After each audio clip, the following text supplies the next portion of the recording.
I be trying to get up 3 hours before the sun is up. That be my goal. Good morning, everybody. Ooh, circle is getting old. I gotta start dancing during the day again. My body is stiff. Stiff. When I danced every day, I did not hurt like this. So I got to put them braces on these knees and get it going. You hear me? That's my cardio, so this old body can stay limber and not turn into an old rickety tree. Good morning. Good morning, good morning, good morning, everybody. Good morning. Good morning. Now, I'm going to tell you something. You, Lima, that's funny. I was thinking about you this morning. Okay. I said she was at the Hardee's, and her and whoever was around her is both in the Saratoga community. When I tell you that be blowing my mind when y'all be telling me stuff like that. Because I don't see nobody. So I really don't be understanding, like, if y'all go, like, it still ain't seeped in already just yet. It ain't seeped in all the way. Oh, so pray for me. So, is y'all ready for it? Okay, so let me say this, because I see it's some people in our family, they don't like challenges. And they don't want to go to the Goodwill and get no clothes. So if you don't want to go to the Goodwill and get no clothes, you don't have to. You can wear something that's already in your closet. You just can't enter into the contest. Okay? Y'all getting me? So you don't gotta go to the Goodwill to get your clothes for the prom. Okay? Hey, good morning, everybody. But you can't enter no contest if your clothes wasn't bought at the Goodwill, because that's the whole point. That's the assignment. You got to understand the assignment, okay? Is y'all getting me? Now your shoes don't gotta come from there, but your garb and all your jewelry and whatnot. Is y'all getting me? Who's getting me? Okay. So you don't got to. You can pull out whatever you want. But the contest is for the people that can show me a receipt that they went to the Goodwill and like a picture, and I can see that you really did buy this at the Goodwill. Them gonna be who the prizes is gonna be for. Good morning. Let me turn this down, or y'all about to hear all my notifications, and y'all be tagging me and everything. So my phones, if I don't turn them off, like turn off the do not disturb, baby, I would not get no sleep, because y'all don't sleep. I get the nighttime people sending me stuff. I get the daytime people sending me stuff. I get the single mamas that stay home all day. They send me a lot of stuff. And don't forget CJ. CJ got all y'all beat. I hate to say it, but he do. CJ, good morning, nephew, if you here. CJ be having everybody beat. Y'all already know. He be hitting y'all too. Nephew, he gonna keep you in a loop about everything that's going on. Don't even worry about it. Listen, you can find your size, girl. That's why I love going to the Goodwill. Everybody's size is at the Goodwill. It ain't a petite store or a BBW store. It's an everybody's store. That's why I sent y'all there. Good morning. Good morning. Good morning. Where is Tone? Is he doing okay? Y'all be changing y'all TikTok, so people be in here and I don't even be knowing they in here.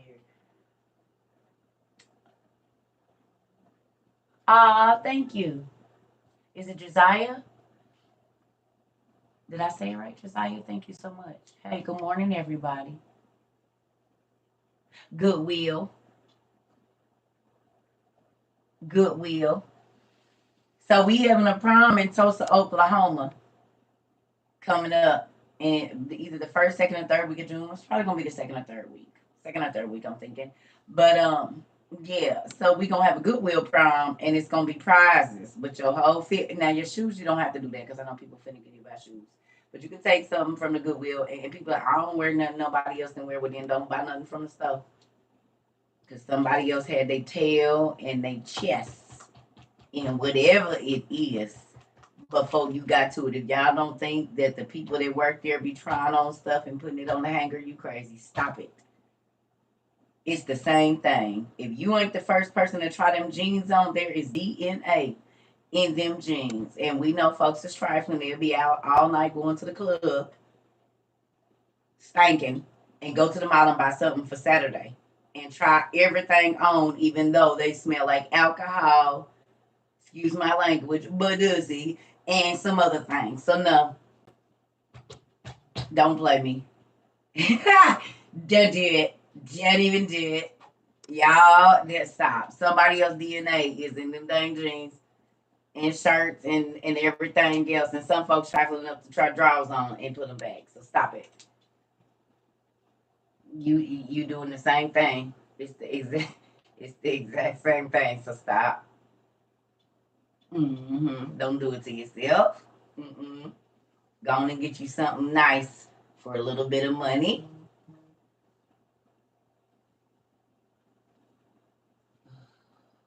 Y'all hear that? Zings, oh, like.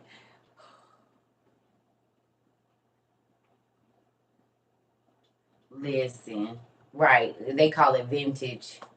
That's what the young people call it, vintage.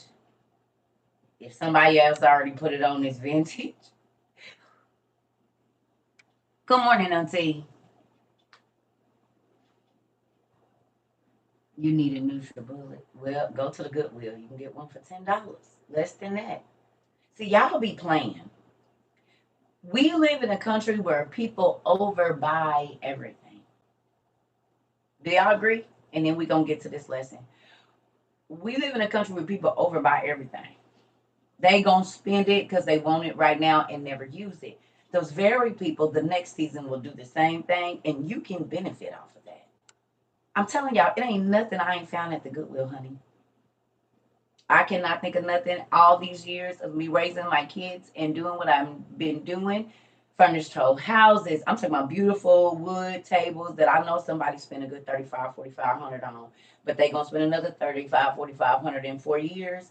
But they didn't even really use it. So I'm going to take it home and put it in my house.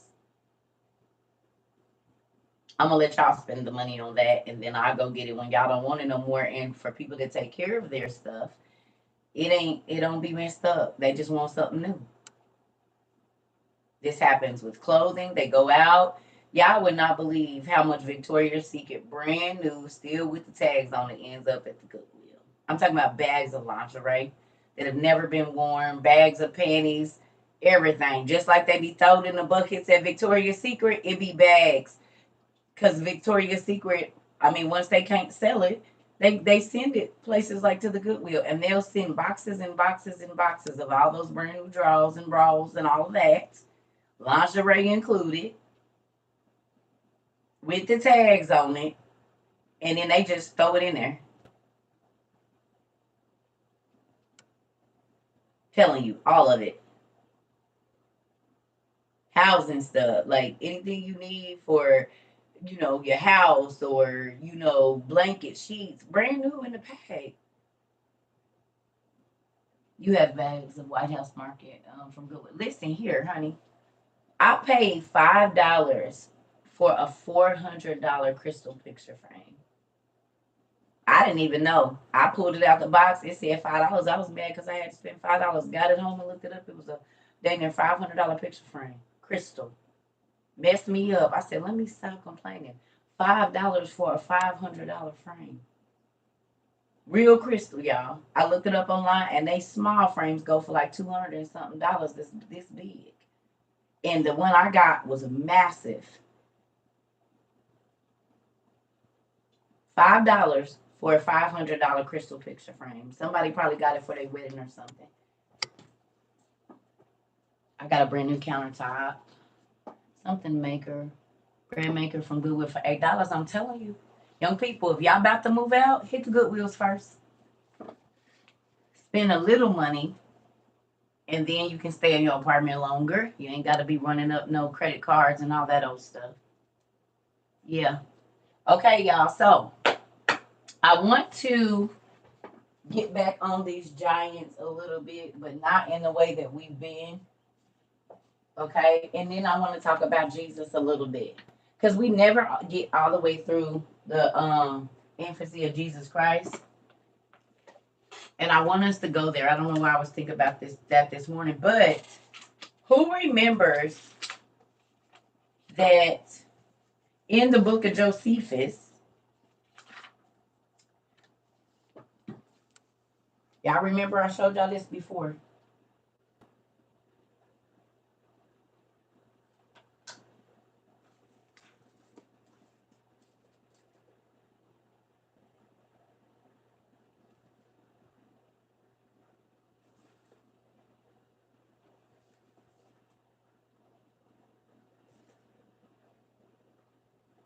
Y'all remember?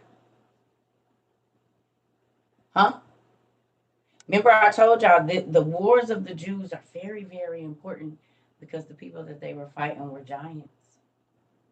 And this is why in the book of the antiquities of the Jews or the history of the Jews, there is a whole thing just designated to that. You can't see it.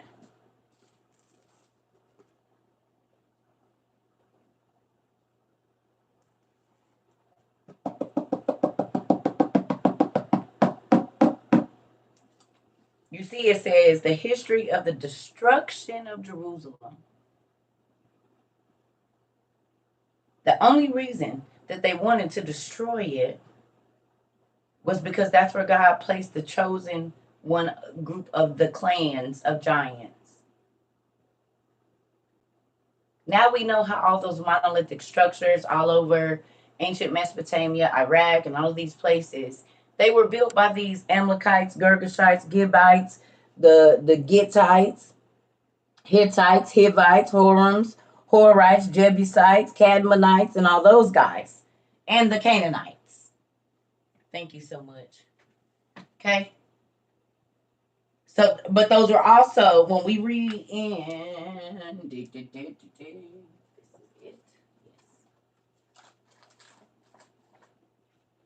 the Lost Book of Og, when we read about the 100,000 Giant War, that wasn't the only one. Do y'all see?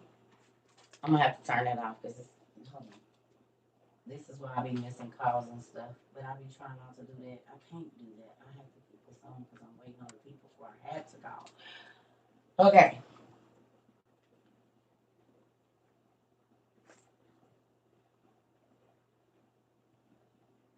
Please don't tell me what to do because as soon as I get done, I'm going to turn this back around. I know you're trying to help, but I'm not going to keep the camera this way. This is my life and I'll do what I want to. And it makes me, I'm not going to do that. I'm going to turn it back around as soon as I get done showing these books. I love y'all, but stop, please.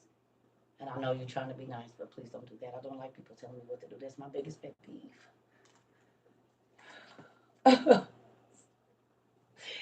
Sorry, but okay. So 100,000 Giant War. We know in this war that it talks about the people that we see in Game of Thrones. Who went and got this book and read it? Or at least skimmed through it to look at the giants, the races of giants, how many they had with them.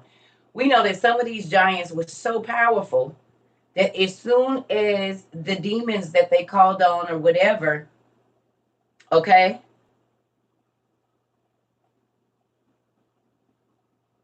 it said they demons were so strong they came in like a whirlwind. Some of them, their eyes was black. They never went back to the regular color. What do we see in Supernatural that happens to the people when the demon come in their body? Or any other scary movie?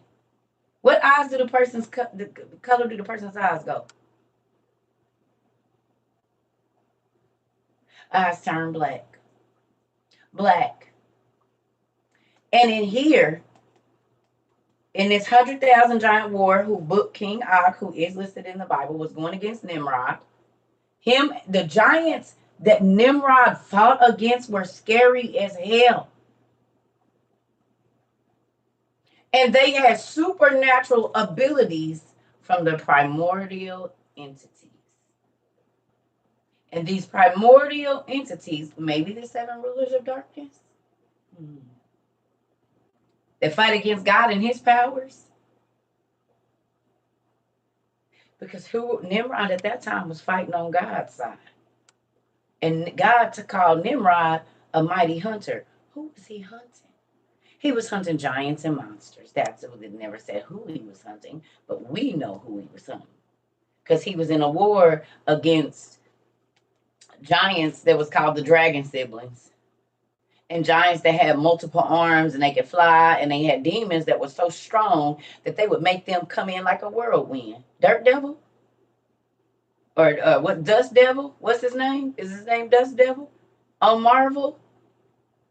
Where can you find this book? Online. You can go on my bio. It's in there on the Amazon book thing. Okay, Dust Devil, whatever his name is. Okay, Daredevil. Okay. Don't he come in? Which one of them come in like sand, like a whirlwind? So the giants in here, the people back in ancient Mesopotamia, whoever it is. Okay.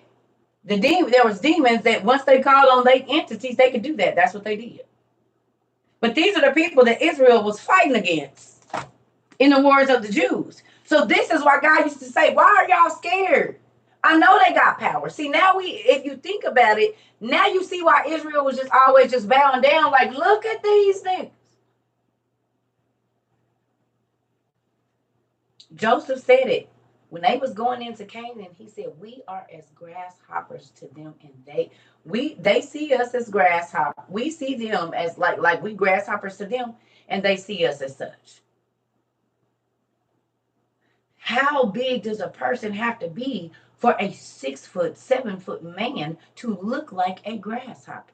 I can show you. It's right here in this book right here that I pull out all the time. Because see, we think about the word and we hear that, but we don't put that into perspective for real, for real.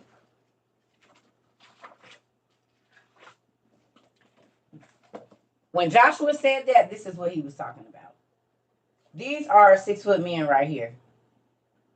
These are 6 foot men. Those are regular camels right there. Do y'all understand this? So when you read Numbers and you're reading about Joshua saying when they was going into the land of Canaan and we look like grasshoppers to them and they see us as such, there was 3 sizes of people. These people, because that's a head right there. That's a whole head. And then there was these people. Super big, probably the first Anunnaki gods. Some of because it was different races, the smaller cells are y'all getting this? So when you read whatever, the Quran, whatever you read, and it says that Joshua and them, when they went into the land, and they was, how are we going to take this land and these people are here? This is who Israel, in the wars of the Jews, all the time when they was fighting the Jebusites, the Girgashites, the Hebusites, and all of them, these is the people that God was telling them they was about to beat. Don't believe me? Jonah. What city did Jonah have to go in? He had to go to Nineveh. Who built Nineveh? The giants. He said, you want me to go in the middle of Nineveh?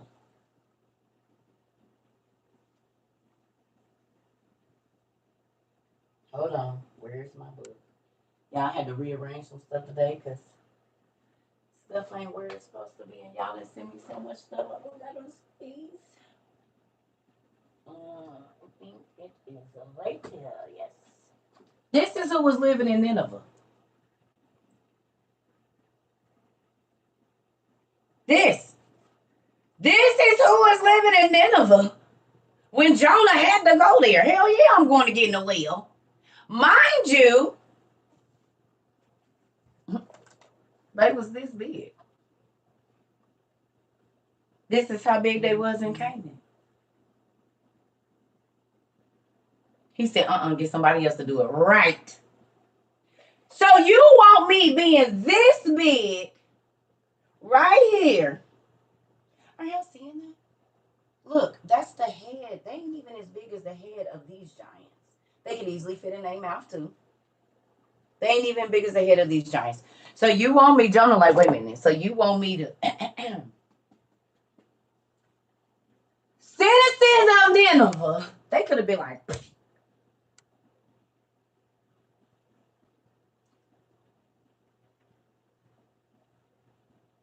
citizens of Nineveh, I'm Jonah. Hello. Hello, everybody. Hello. Is this thing on? Hello. Uh, uh, giants walking by him like, he like, excuse me. Excuse me. Oh, maybe if I stand up here. Hold on, maybe because they can't hear me. Excuse me, everybody. God came and told, excuse me, sir. Excuse me, ma'am.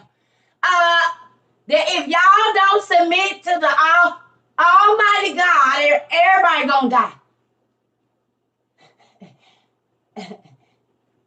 And they steady walking past him, about to smush him. He running and they dropping crumbs. He about to get crushed like Honey, I Shrunk the Kids.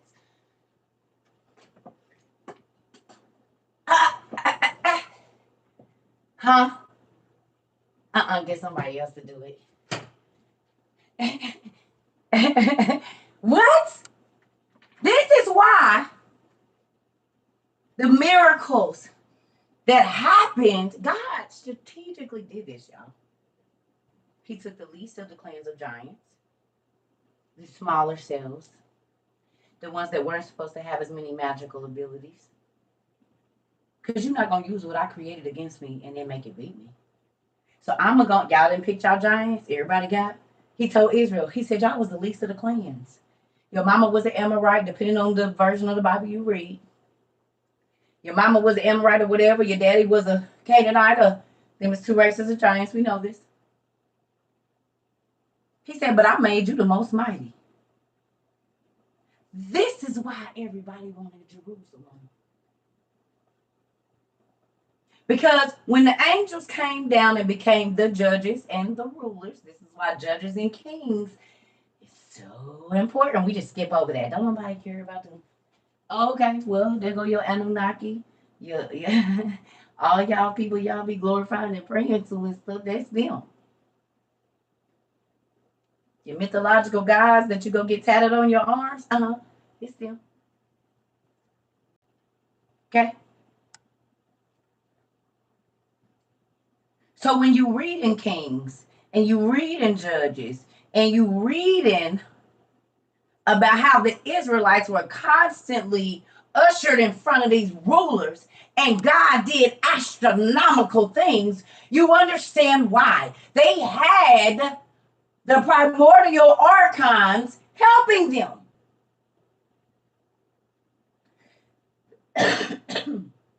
Excuse me, they did. They had old entities that watched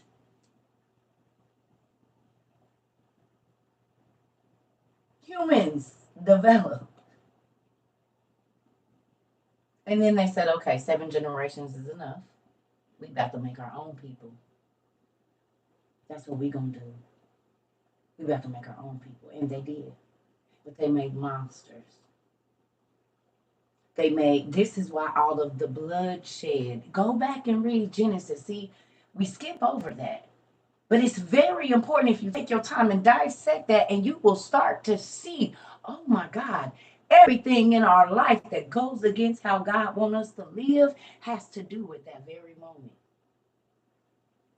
It started with Adam, but in the 7th generation, the completion of something happened, and then something else was ushered in.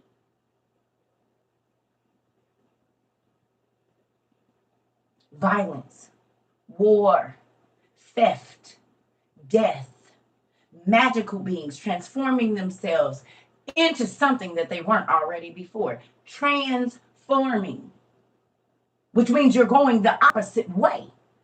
This became a transgression against God's word. You're not supposed to change your metabolic makeup.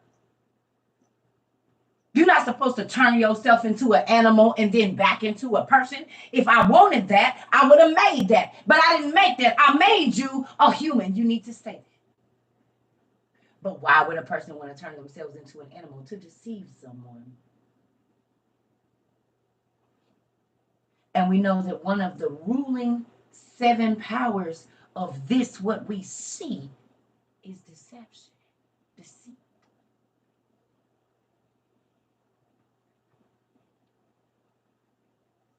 The fallen angels taught makeup to deceive.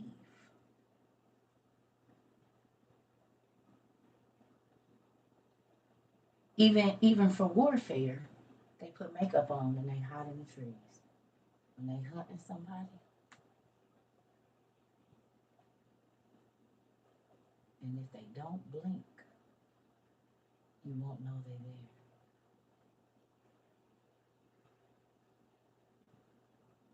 Because you're hunting somebody. So you have to be disguised. You have to blend in. Are y'all getting this? All of the things, the amulets, the necklaces, the diamonds in the forehead, and all of this old stuff has already been done before. What little Uzi Vert did, or whatever his name is, whoever the dude that had the big pink diamond, ain't that exactly what y'all Anunnaki guys look like? They got the weird eyes, and then they got a big diamond in their forehead, or a big jewel that's implanted in their skin some kind of way, or no?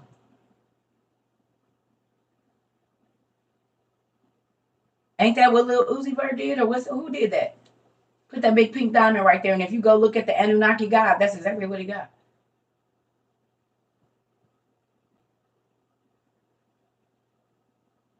But the Anunnaki were a degenerate race. They were a monstrosity. No matter how powerful they were a defect. So why in the world would you want to align yourself with something that is a defect, a monstrosity?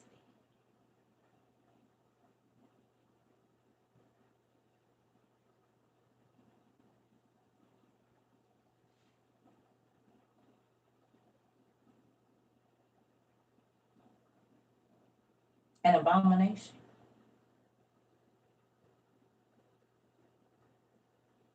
Because spirit and flesh were never supposed to mix the way that the angels did it. They copied God. Okay? They were supposed to remain anonymous. They were supposed to only show up as this wise being and go away. They were never supposed to intermingle and become attached to human beings that way. And when they did, it kicked off some stuff that the world.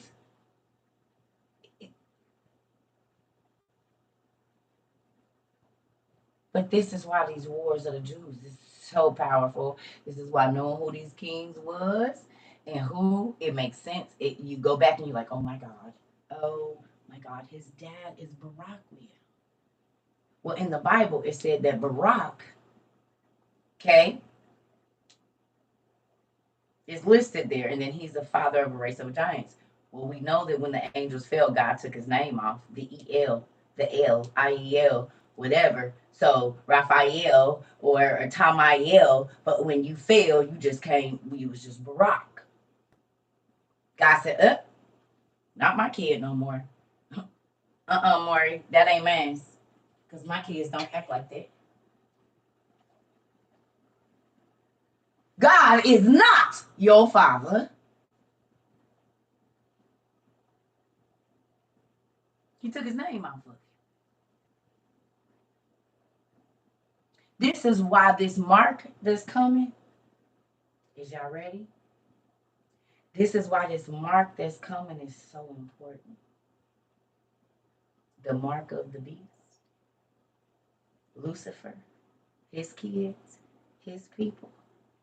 Because God took his mark off of Lucifer and his brothers. He took his name back. So Lucifer, in all of his pride, said, okay, I'm going to take your people and I'm going to stamp mine. I'm going to give them my name since you took your name from me.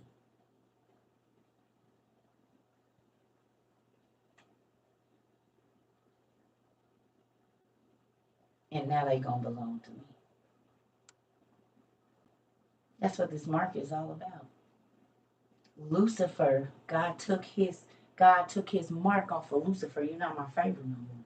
Matter of fact, you're not even my son. I disown you. You and your brother, since y'all had the nerve to come up against me, y'all cut out of all benefits. I don't got nothing.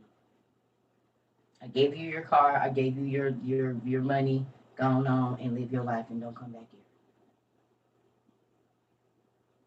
Are y'all getting this? So this mark, Satan marking you with his thing, is because God took his mark off of him. And so he said, I'm going to use your creation to curse you. Never thought about it like that, huh? Satan want to put his name on you because God took his name away from him. That's mark. Because it said God is going to mark his people. In the spirit, they already marked. That's biblical. And God is going to stamp his folks right here. And this is why the mark is going to be on your right hand or your forehead. Excuse me, forehead or your right hand. Oh, yeah, it's a real thing.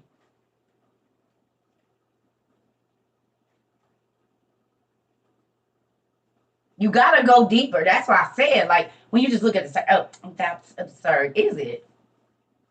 Every single thing that Lucifer has done has been to get his daddy's attention. And the reason that he hates us is, like I said, he got one time and he blew it, and God said, no more ever.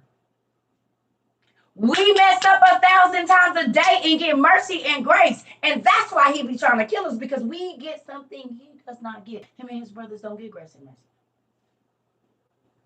They punishment is a punishment, and that's why Lucifer be trying to rack up. He be trying to fill his back up with souls, because he know where he gotta go, and he know what he gotta pay for. So misery loves company. Well, if I can't be up there, ain't nobody gonna be up there.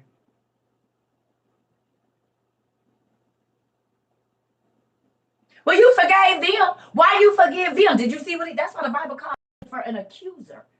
Because every single time we do something wrong, one of his demons is trying to run up to him. See? She said she wasn't going to sleep with no man no more. Look at her. You ain't going to throw her out? You ain't going to cast her out like you cast us out? Oh, so they just get to keep on doing stuff. And you just, okay, I'll be back. I'll find something else. This is literally Lucifer every single day. The demons that trick you to do stuff. They trick you to do stuff, and then they run and tell because they mad because they can't get back in.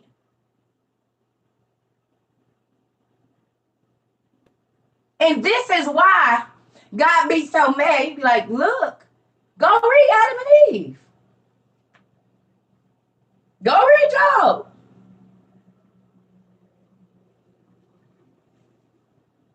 And you want to give in to him? He hates you. His brothers hate you too. And they sisters. Even though they're not listed in the Bible. All over. We get something they don't get. We can mess up 1,000,000 times today, and God is going to forgive us and give us another chance. And the angels that fail, they do not get that. We get to go to the place that they don't never get to habitate again. Now they get to visit, come and tell on folks and leave. But come on, all right, go on out the door. Okay. All right, go. Well, what y'all doing in here? Is that cake? Who's celebrating? You guys are celebrating? What did you need to tell us, Lucifer? And your brothers, what y'all in here for? Ooh, you smell that? That's that fruit that I haven't seen it or smelled it in a while. I sure would like some cake. No, that's for the people that live here in heaven. What do you need, Lucifer? What do you guys need? Well, I was just coming to give you a list of all the people that not on your nice list. Ain't that funny that Saint Nick, they say that Saint Nick is the devil. Saint Nick is an old name for the devil. He keeps a naughty or nice list. Yeah, because he's running it up to my daddy, trying to run your face in the ground, trying to get back in good. Saint Nick knows if you're naughty or nice. Yeah, because him and his demons is trying to make sure I'm naughty. And then they run that list right on up to God and be like, look, the whole family messed up. Don't nobody need nothing. No grace, no mercy, not another chance, not nothing. They even teaching the kids to do wrong. Can I have some of your cake? Can I get a little plate before I leave? Because it's a long journey back to no, Lucifer, go. Well, Raphael seems like his plate is pretty full. I mean, hey, bro. Hey. Hey, yeah. What you guys doing in there? You know, it's been a long time since I had any heavenly food. I mean, can you know, throw me out a little bit or no?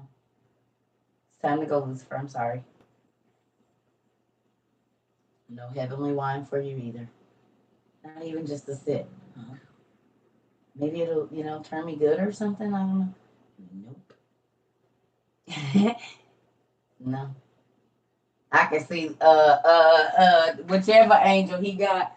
Because you know he said he got the fiery angels outside, so flames is coming off of them, and they like this. No, Lucifer. Because remember it said the sword go all the way, it go all ways, and it's a fire. No, Lucifer. Well, I was just Lucifer like this. He like Lucifer. Quit playing. You already know Lucifer. Stop. Go. Don't make. Now you can't have no cake. Flames coming off his head. He like, man, bro, you remember when we was little, when God first made us and we used to be flying over the. Yeah, I remember. Yeah, that was good times, bro, before you did that dumb stuff. Going on now. I told you don't do it. We told you, Michael told you go on and get right, bro. Go, bro, because you know Dad gonna get mad. Go. Go, bro. Go. Because it's about to be, I told, it's about to be some trouble up in here. Go, Lucifer. And take them with you. Azaziel, you already know. Dad got something special for you because you the one that taught the magic. Go on. Get on out of here. Y'all know he ain't about to let y'all in here. I don't even know. Give me the list.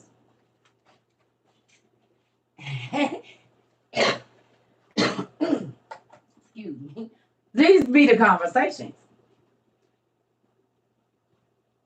Because it said, you see, as soon as Job didn't do what the devil wanted him to do, he shot up to heaven and said, look, so what can I get? And can I get his horses? Or you said he ain't your favorite, so let me see. And gave him all this, so.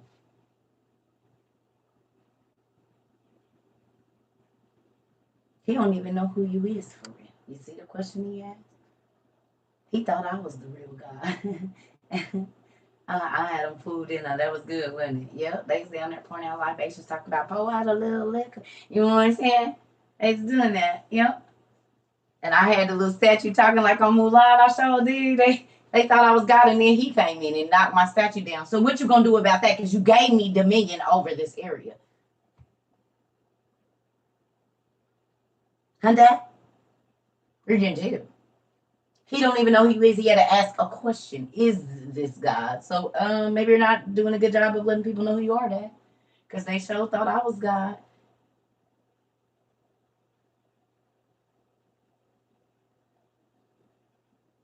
And then you told the angel to tell him that that wasn't God. That's not fair. I have dominion over the earth. That's what you said. So because he came on my territory, kingdom laws is kingdom laws. I'm a king and he a king. That's the act of war. So what I get to do? And that what I get to do? Think about it. Job was a king. Lucifer is a king. A prince, whatever. If you go onto another king's territory and destroy something, that's an act of war. When Job said, if this ain't God, because this is my kingdom, they not going to be pouring out no libations to no dang statue, and he took 50 of his dudes and they went and they tore it down, then guess what? Lucifer had, right. God said, Man, you can take all his stuff. Take his money. It's fine. His money. He can get that back. Let me get his kids. That'll do it. I'm gonna take his kids. Lucifer, you're getting a little. I should be able to get his kids. See here in Rule 37475 of the Heavenly Law Books, this is doable under that code. I'm a king. He's a king. This is my dominion. He came in. I should be able to do it. Fine. Do you see this? But do you realize that this happens every day for your soul, your baby soul, your mama's soul, your husband's soul, and all the souls you see around you? Because Lucifer don't love none of us. The demons that our friends and families are praying to, that are old entities, the ancestor part of it is they was here a long time ago.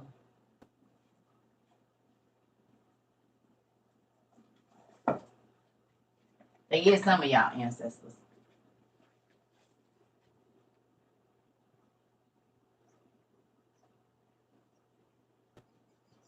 Why would evil spirits be kindred to mankind? How are evil spirits are kindred? And this is where all of the craziness started in Babylonia, where the giants were. The incantations, the demons, the vampires, the hobgoblins, and ghosts. They all started in ancient Mesopotamia. The wars that the Israelites were fighting were against these people.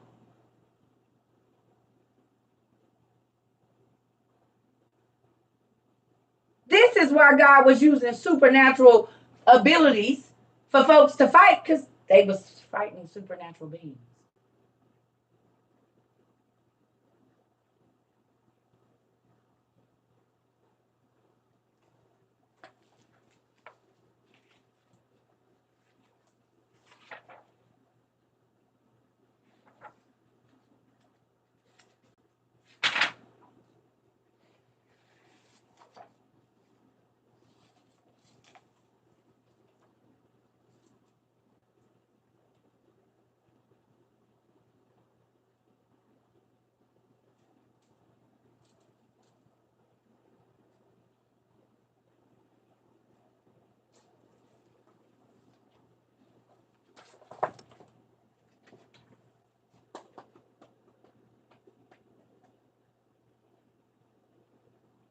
Let's hear something. There we go.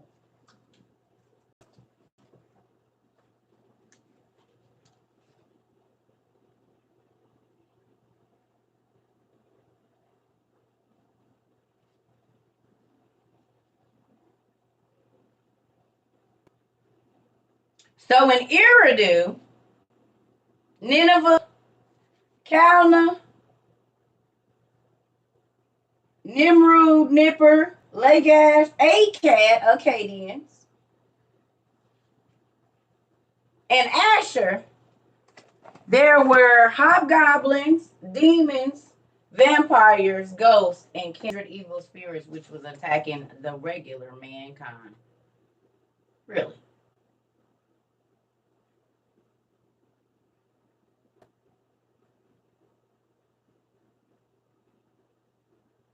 Really?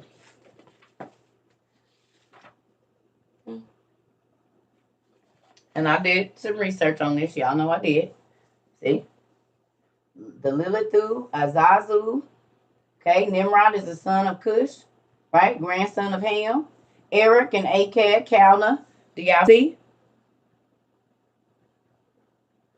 So these wars, it was she devils.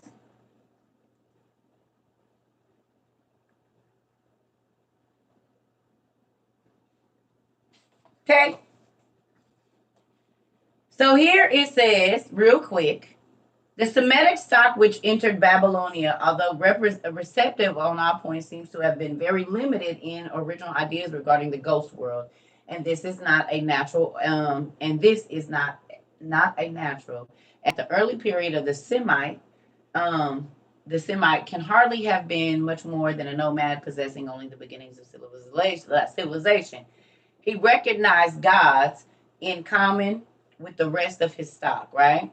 He seems to have some idea that the soul, or ikimu, literally the thing which is snatched away, possessed by supernatural powers, or at least in existence. Beyond that is exceedingly difficult to say how much of his later ecology and eschatology was original. But it talks about the demons that they called what we call a demon now was Atuku, Alu, Lilitu, or Ardat Lily, or Galu, which meant devil, and Azazu, which meant lurker or Caesar. Lilith, the female demons, the Lilitu. Our word Lilith comes from the ancient Mesopotamian word Lilitu.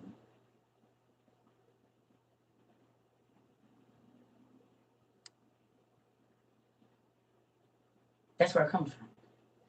And in ancient Mesopotamia, they had all these demons that they was praying against or praying to.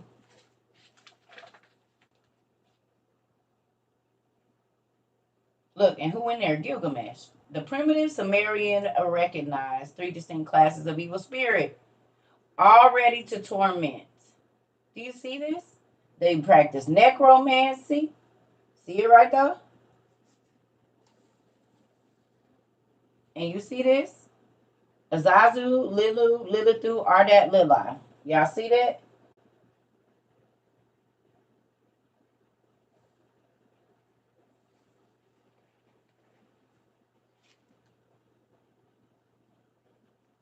Look at this form of magic, necromancy, was a favorite method employed for looking into the future in the East in ancient times. Its remarkable instance it occurs in the Epic of Gilgamesh. Oh, Gilgamesh. Huh. Hmm.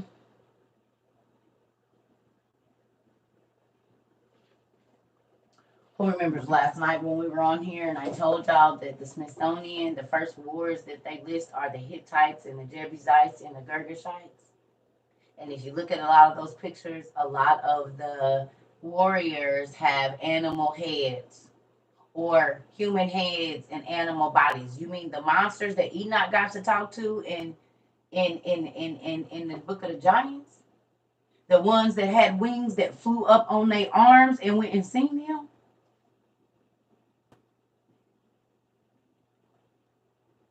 Hmm.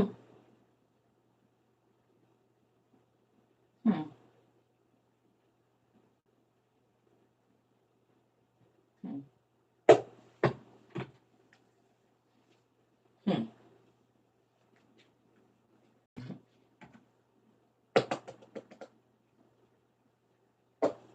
Hmm.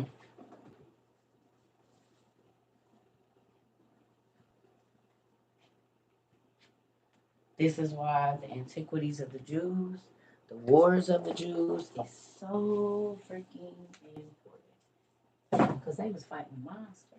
And God said, but I'm with you. And they like, but God, do you see these people? Are they even people? Centaurs were real. All of it. All of that was real, pumpkin. All of it. If where the book? Go get this book. Y'all want to know where they get Game of Thrones from and all of these different things right here.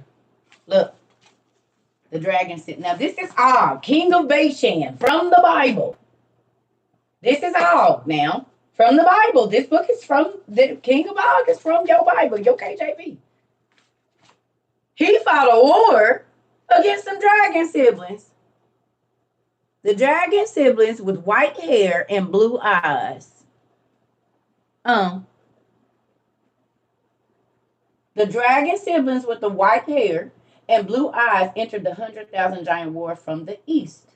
The dragon siblings, look, Char Hunt the Hungry, who ate many sour dead on the field of battle.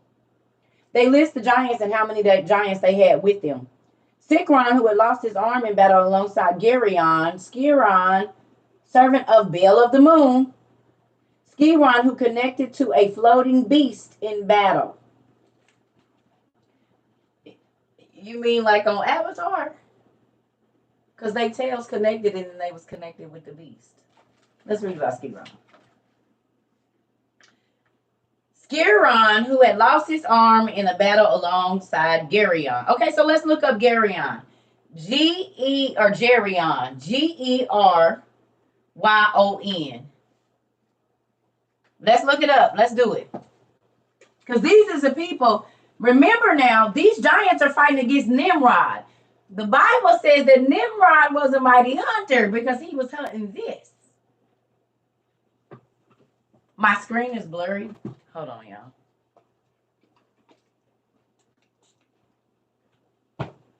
Is that better?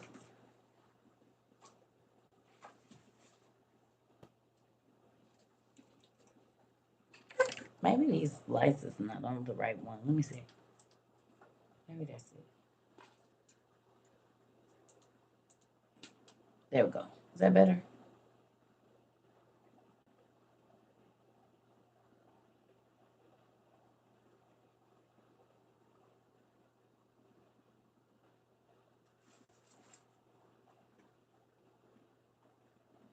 And if you don't want to believe it, boom, do do dee dee dee dee dee dee dee dee dee boo boo doo doo doo. There go the other one. You can just buy this one, the Book of Og and Enoch and the Giants. It's 3 books in one. Or you can buy this one. It's up to you. In Greek mythology, Geryon, son of Chior, is the grandson of Medusa. Clear. Put that back. Run that back again. Grandson of oh Jesus, where is my book of Enoch?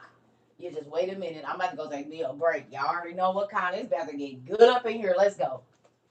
Okay. Carisha, I seen you, girl. Come on. Now I'm gonna tell y'all why that makes sense. Cause Nereus is Job's brother. Nereus is like Poseidon. freaking G. So Geryon that was fighting with Og is Medusa's grandson. Makes perfect sense because if we go right here to the fall of the angels right here in Enoch chapter right there where the watchers and the Grigori came down. If you let me sit down. If you flip to the next page, baby, it says that the angels and the giants sinned against. What did they sin against right there? It say, oh, so the giants turned against the people in order to eat them, and they began to sin against, have sex with birds, wild beasts, reptiles, and fish. Right now. That makes sense then. And this was in the 7th generation from Adam, honey. Had nobody left Africa yet. Are you getting this? And if we bust this big old book, oh, we bust this big old book. Oh, yeah, we bust this big old book open. Guess what it say? Guess what it say up in her? It says right here on this very little page right here. Let me show you what it says. To those of you that know, you know. It says right there under Nimrod, who is who Og was fighting against. You see that Nimrod right there? Over that first king, you see it right there. You see Nimrod, Chaldea, Babylon. You see it? You see it? It says instead of the Chaldeic, the Greek names of the kings of Babylon and Assyria are herein given and used. So anytime you see anything about Greek mythology, they really talking about the Assyrian and Babylonian kings, which makes so much sense because when the angels went into the animals, it was only the 7th generation from Adam and everybody was still in Africa. And so that makes so much sense. Oh my God. And who were they fighting against?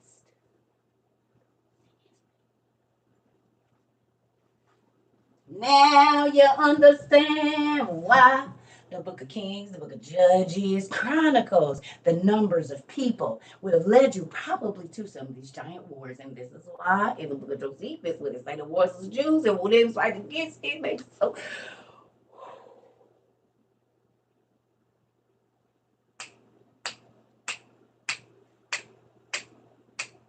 Oh, yeah. And this is why when you go get Homer in the Iliad, we talked about this yesterday. Bam! I told y'all this was their real color. And look at here. Look at here. That's an animal of the field, and they skin real black. Don't believe it? Let's go to the back. Boom. There you go again.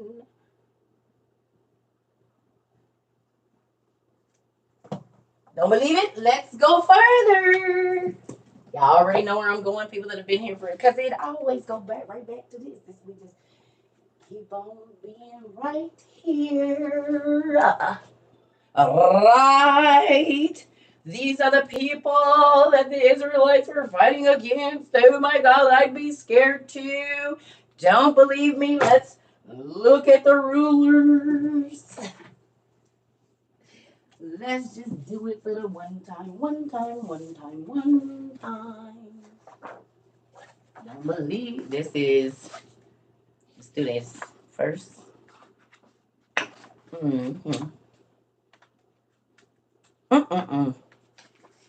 Could you imagine? No. This is the cultural atlas of ancient Egypt. The cultural atlas. So then we're going to go here. And these was the rulers, the kings. Oh, excuse me. Why is there a bird person holding hands with regular people?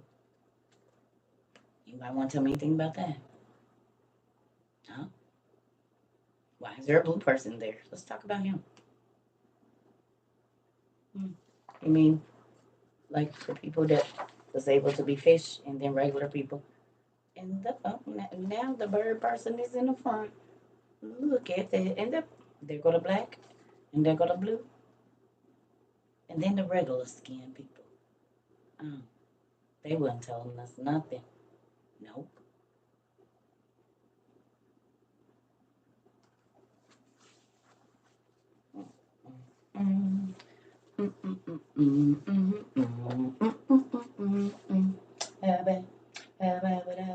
Let's see. There go a snake-headed lady. Look at. Oh, that's a whole snake head. Where the rest of it? Why do you have a snake forehead? And regular human arms and all of the same. What's it? Oh, wait a minute. Is that a ram head person? No. Absolutely not. It's not a human person with a ram head. It sure is not.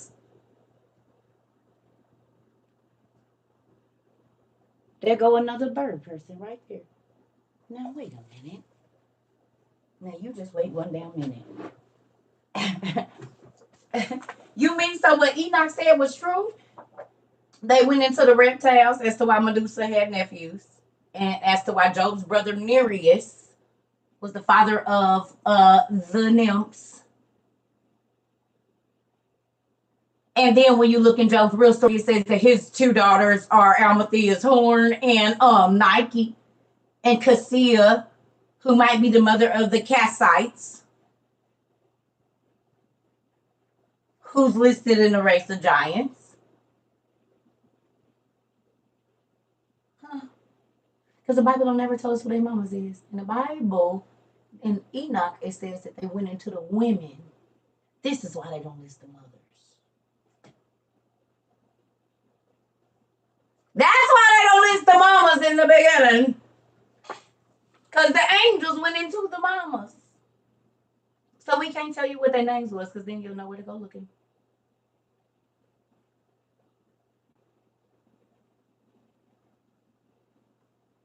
Y'all just thought it was a patriarchal society. That's what y'all thought. That ain't why they did it. Because if you find the mama, you find the sons. Everybody know that. He had his mama house.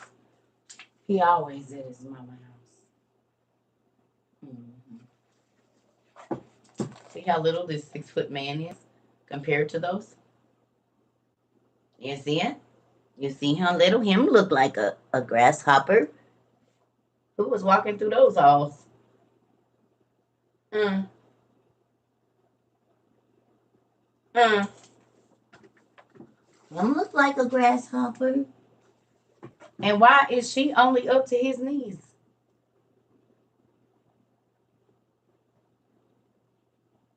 She a full grown woman. That's not no kid.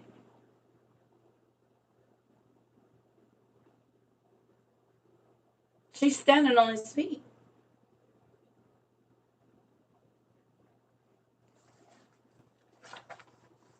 And then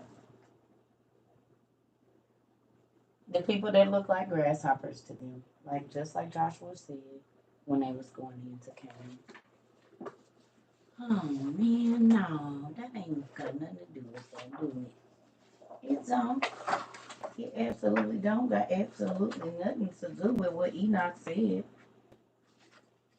Hey, girl, we got the same hair today. Oh, wait a minute.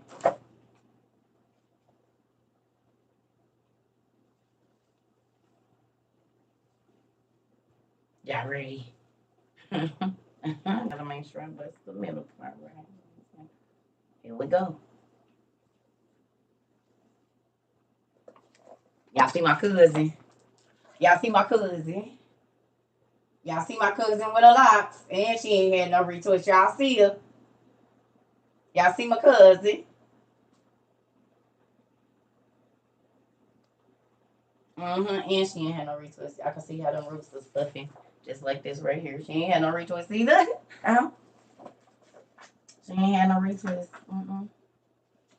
She sure ain't. Maruka's wife. Yep. She ain't had no retwist.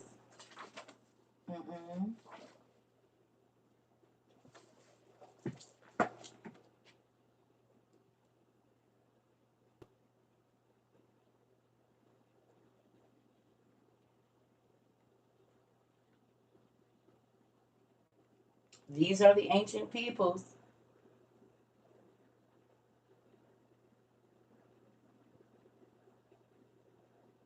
They had combs because you know we wasn't about to go nowhere without doing our hair, and the parts gotta be crispy, baby. Y'all see they combs? Who didn't have no combs back in the day? He's gonna keep our hair together, honey. There go y'all shoes. Girls, there go y'all little pointy sandals right there. Look. Ain't y'all wearing them shoes right now? There go the base for y'all little pointy shoes. Y'all wearing them shoes right now. Look at that. There go your people stuff. Y'all wearing these little shoes right now. Well, I guess. Y'all is wearing them same little pointy shoes right now. I think y'all in some.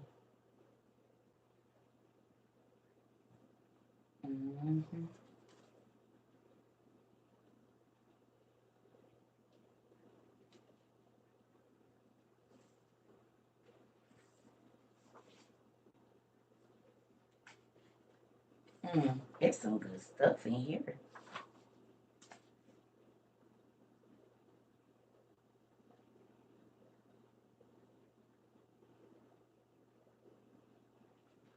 Okay, y'all. Y'all want to look up a name real quick? Let's do it. Teye. Tell me who she is. And I'm about to bust it and show y'all where she was at. OMG. Come in. Teye. She was a queen. What else did she do?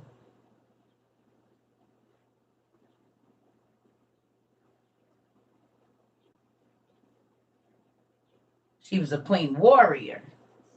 What she got? What y'all got over here?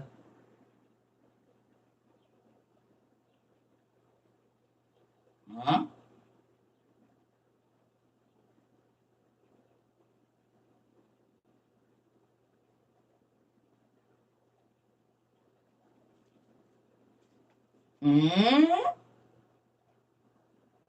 The woman king. Where have I heard that before? The woman king.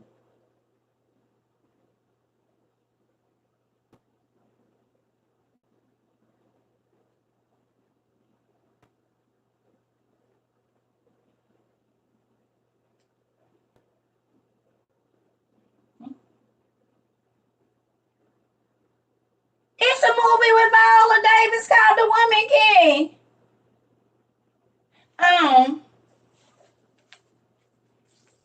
All right. It says the right hand statue of Tai, the chief consort of Amenophis III, identified by Cartouche, bearing her name on a headdress. Height 6.5 centimeters, found at Serabit El Kadim in Cairo, Egypt. Look at.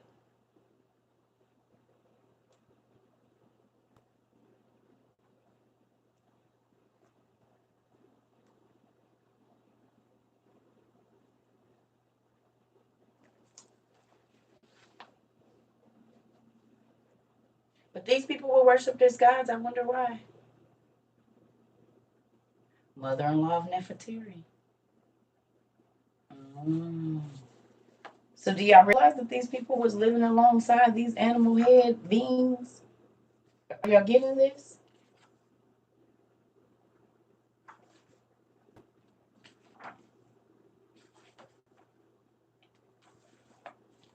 Look what was in Nubia.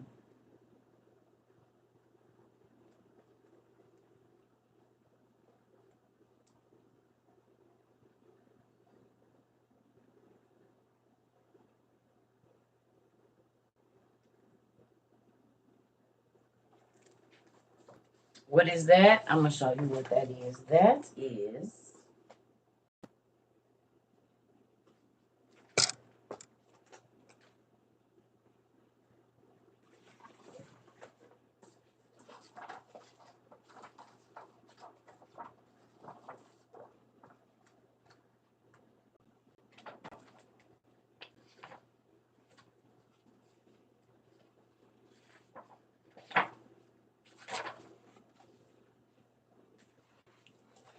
It didn't look like this. It really used to look like this.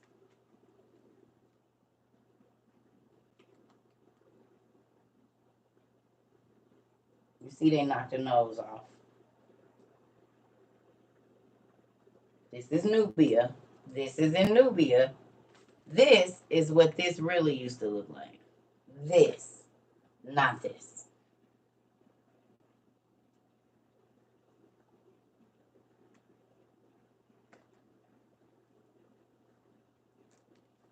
How were they able to communicate? Whew. The Bible say you never know when you entertaining an angel, which means an angel can look just like you and me. How do they talk to us? If the Bible say you never know you entertaining one, that means they could look just like us.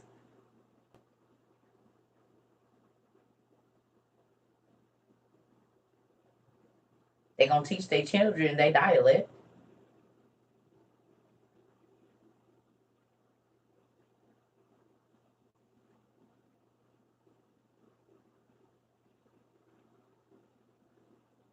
No, they don't talk to us spiritually. For if the Bible says you never know when you entertaining an angel, that means an angel can look just like you. Not spiritually. They can talk to you like I'm talking to you. They can touch you. The Bible says you never know when you entertaining an angel. That means, yeah, they visible. Don't you see me talking to you? You see me, right?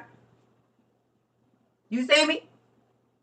When the Bible says you never know when you're entertaining an angel, that means that you won't know an angel from a regular person. That's what that means.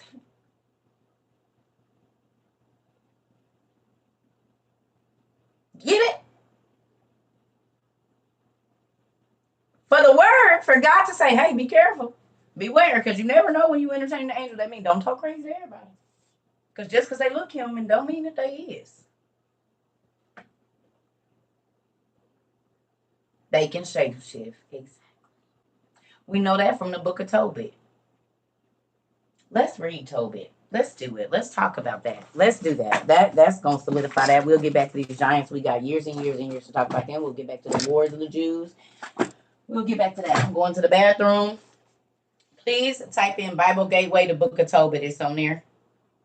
Just go to Bible Gateway, type in Tobit, it's gonna come up.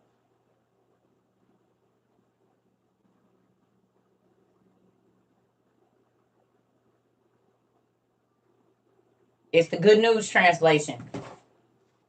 The Good News translation is the one that has it, y'all. I'll be right back. GNT.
Alright, sorry, y'all. I gotta go to the restroom. Okay.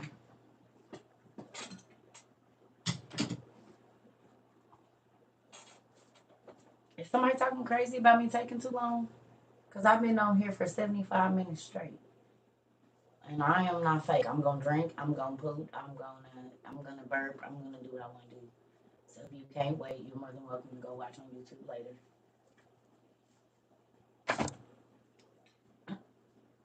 I work from home. Y'all wait on McDonald's longer than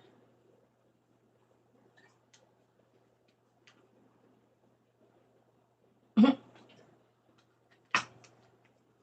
I mean, you want me to take you in the bathroom with me while I do? What? Not understanding.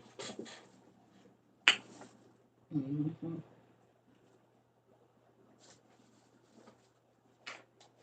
I'm just saying. So, listen, Isabel, they leave me alone.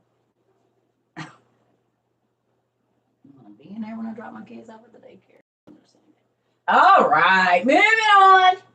Everybody got their GNT? Y'all know I'm a real person. I'm not trying to be no celebrity. That's why I get on here in my pajamas looking crazy. It don't matter. Okay. I get on here looking a hot mess. I do not care. Roots be nappy. This is me. And this is exactly how I act when folks that met me in person. We had our first meet and greet. Thank you. Uh I'm gonna be myself. That's why people like being here because I'm not fake. I'm a real person. I eat, scratch, fart, burp, the whole nine. See? Yeah. Everybody tired of dealing with that fake stuff. Oh my God, like everybody is the same, everybody talk the same. I don't want to be like nobody else but myself. Don't want to look like nobody, don't want to act like nobody. I just want to be me. I like me. Finally. It took me a long time because the world will have you hating yourself and they don't even like them.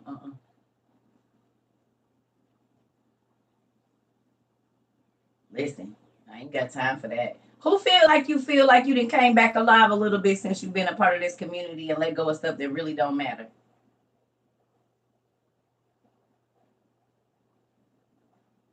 I know you do, Tom. It made me happy too. You know, we released some stuff. We not heavy over here. We chilling. We ain't trying to be nobody else but who God made us. Because if I'm out of the will of God, I don't get the blessings that's designed for me. Right. Ain't nobody got time for stupid stuff. No. Aw, one love that made me so happy.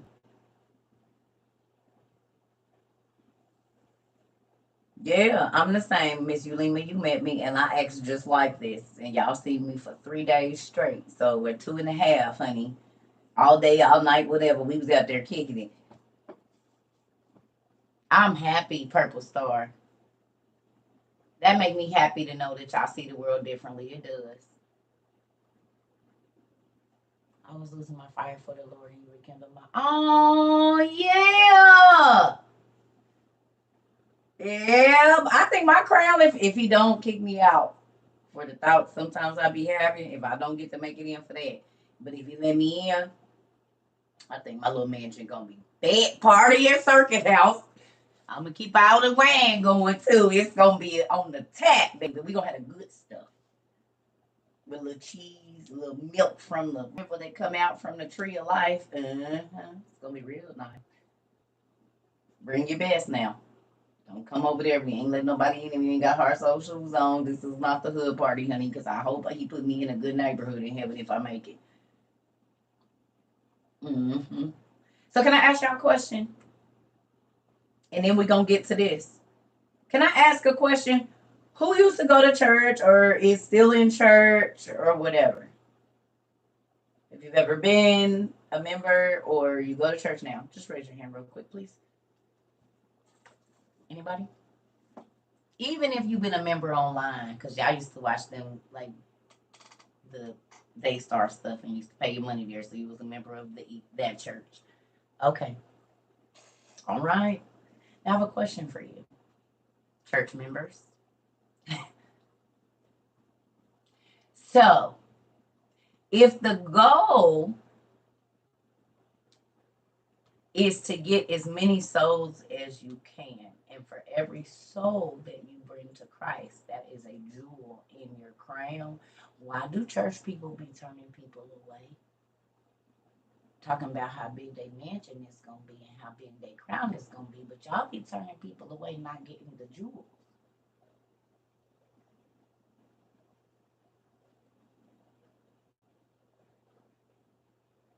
I'm running them jewels up.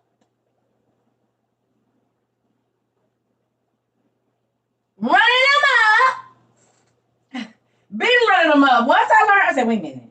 So it's a room in my house and a jewel in my crown for every soul I bring. Bro! And I've been on this since I was 5. No joke. I've been bringing people to church since I was 5 years old to get baptized in Jesus' name. I'm about to be 45 in 2 years. That's 40 years. I've been every year I done took somebody for sure to the water. And now with me not taking them, even though I'm not there because of what I'm doing, folks is going down in Jesus' name, baby. But I just pray that I make it in there. I don't want him to build this house for nobody else to live in now. So when you deny a person Christ, you ain't doing nothing but making your house little, baby. I will stay in this little 2-bedroom long as my eternal home back. Party at my house. Are y'all getting this? So when church folks is pushing people away, talking about they going to heaven, your house about to be about this big. If you do make it in. And your crown, but don't be mad up there. Don't be mad up there because I went out in the trenches and pulled my diamonds out, baby. I got down in the dirt, in the mire, in the fiery, in the miry clay, and grabbed me some rough diamonds up out there and some jewels and stuff, some marcasites and some rubies and emeralds and. Don't be mad at me. Mm-mm. Think about that, family. If our goal is to snatch souls out of darkness, and God said, every soul you bring to me, I'm going to give you a jewel in your crown in a room, in a mansion in heaven, why are you not running them numbers up? And not forcing people, but really being vigilant about sitting with a person and bringing them to Christ, however long it takes.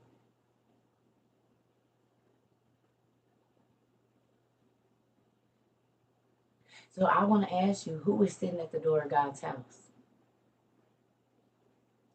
Welcoming the lost souls. Because more people than not say they don't feel comfortable in church.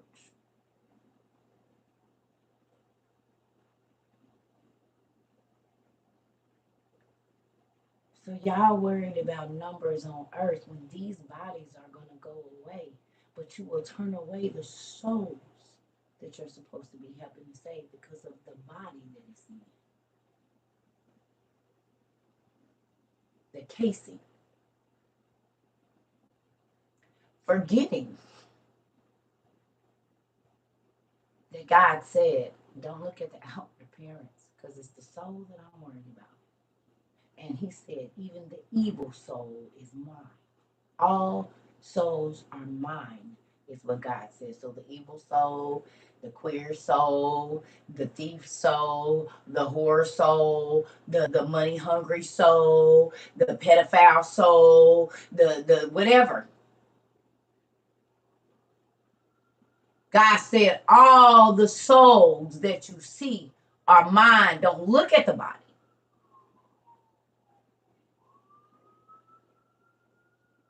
The witch souls, the warlock souls, the atheist soul, the Buddhist soul, the Baptist soul, the Presbyterian soul, the Catholic soul, the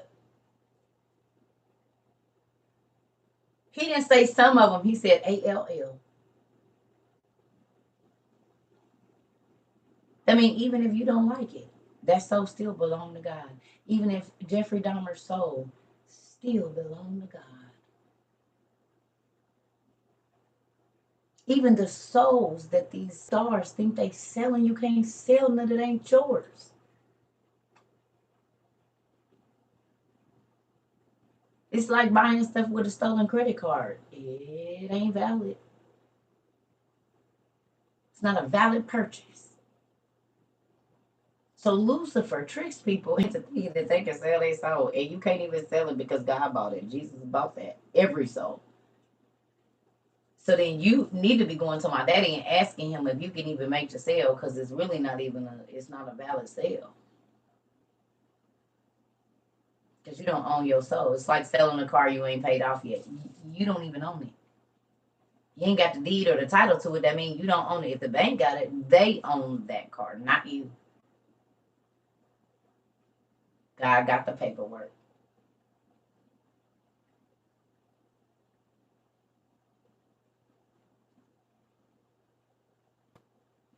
I want to read something to y'all real quick, and then we're going to get to Tobit.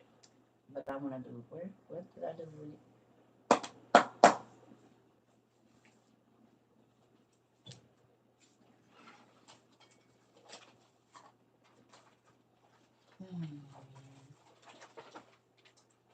This is not the book.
There was two things, but I'm going to just show y'all this one.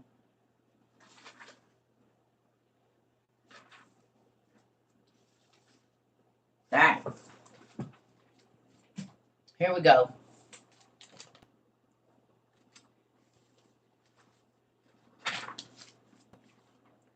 It says, and it came about, which one am I going to read? Okay. So I'm in the second book of Enoch real quick. I just want to read this to y'all. Those of you that have the OTP, we in the second book of Enoch. It says, and it came about when I had spoken to my son, those men called me, and they took me up unto their wings and carried me unto the first heaven and placed me on the clouds. And behold, they were moving, and I there perceived the air higher and higher. And there I perceived the air higher up, and higher still I saw the ether. And they placed me on the first heaven, and they showed me a vast ocean, much bigger than any earthly ocean.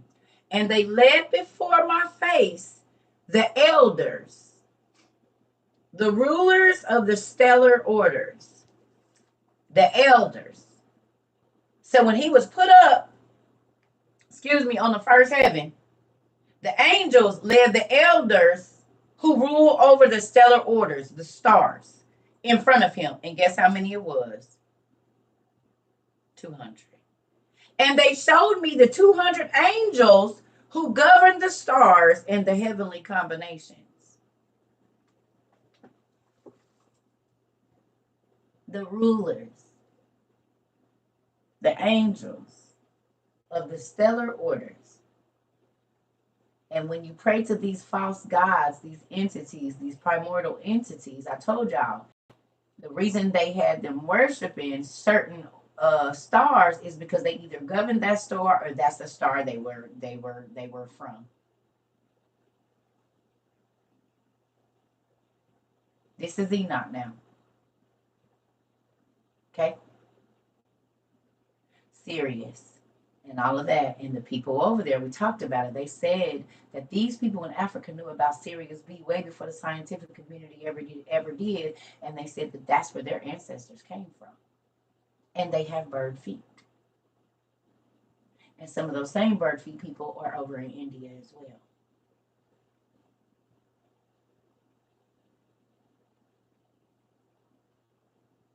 Okay, look.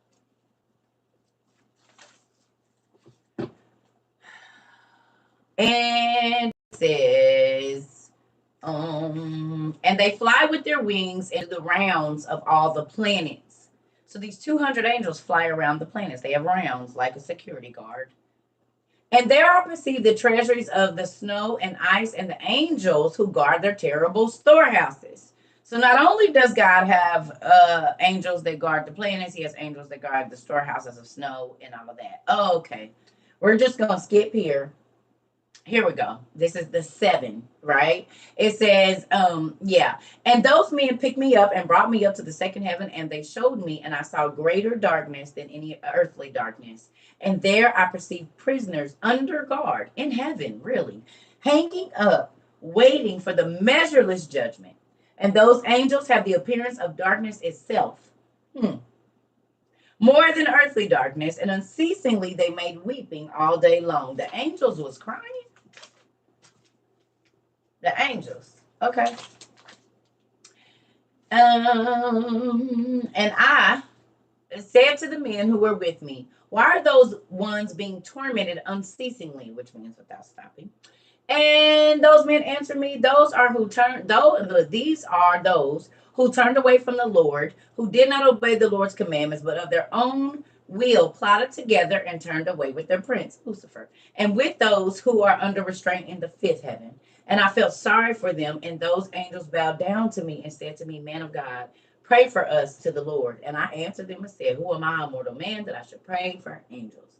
Who knows where I am going or what will confront me? Or who indeed will pray for me?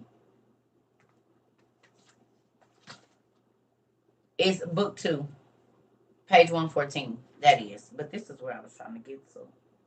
Let's see. We're going to move on. Here we go. On page 118.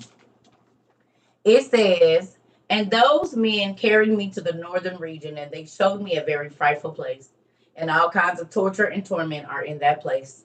Cruel darkness and lightless gloom, no light. And there is no light there, and a black fire blazes up perpetually. In heaven, this is going on, really. With a river of fire that comes out over the whole place, fire here, freezing ice there, and it dries up and it freezes. Like frostbite. One of the most excruciating things that you can feel. You could literally watch your limbs fall off. Oh, okay. Moving on. And very cool places of detention and dark and merciless angels. Merciless. That means you can scream mercy as much as you can and they're not going to stop. Oh, okay. Carrying instruments of atrocities. Torturing without pity. No pity. That means if I scream and I fall and I'm bleeding to death, you're still not going to stop. Oh, okay. And I said, whoa, hold on.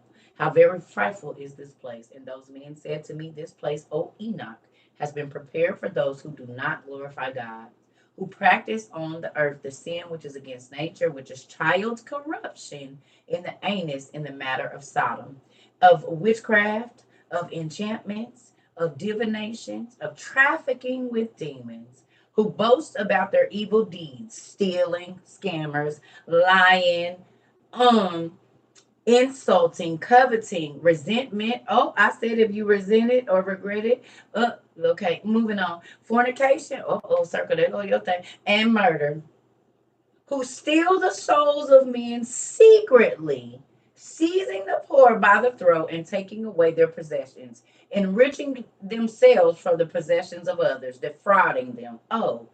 Who, when they are able to provide sustenance, bring about the death of the hungry and starvation, and when they are able to provide clothing, they take away the last garment. So to all of y'all using y'all crystals, sticks, stones, doing your little witchcraft, doing your little magic. Do all that you like, but this is what's laid up for you there. Any divination that you do. Consult a psychic if you want to. Divination.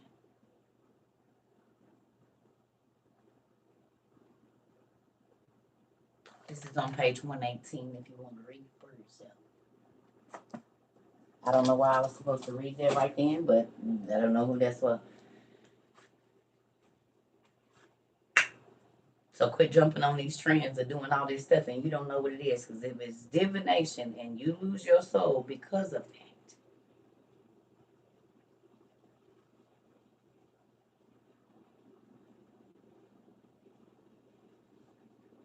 angels that y'all praying to, the angels that y'all worshiping, the elders that y'all worshiping are primordial deities. And the reason that they have you set these stones, I told y'all, under the stars is because that's either the star that they came from or the star that they used to guard. And then they know materials and rocks and what was here from when the war happened and what parts are their brothers.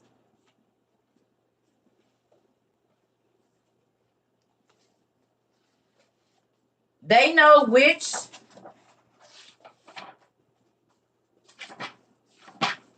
diamonds and rubies is from their brothers. So they have you put these on because they know this pissed God off to remind him of how beautiful they used to be. Because remember, the archangels was covered in diamonds and beryls and rubies. It's in your Bible, in Ezekiel 28.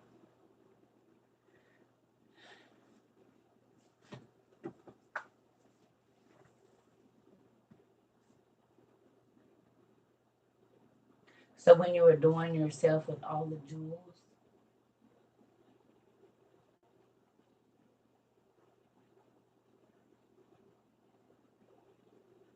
pray about it and ask God if he wants you to do it or not with the sage.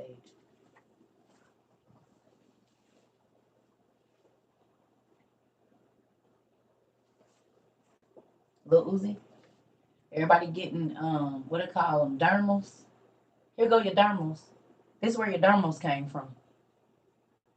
Implanting jewels in your body. This is one of the spirits that's gonna be pushing that.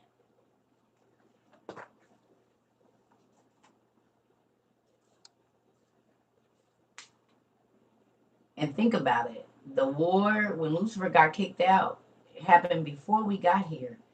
The archangels died in this. Y'all seen it on the show of the movie? What's the name?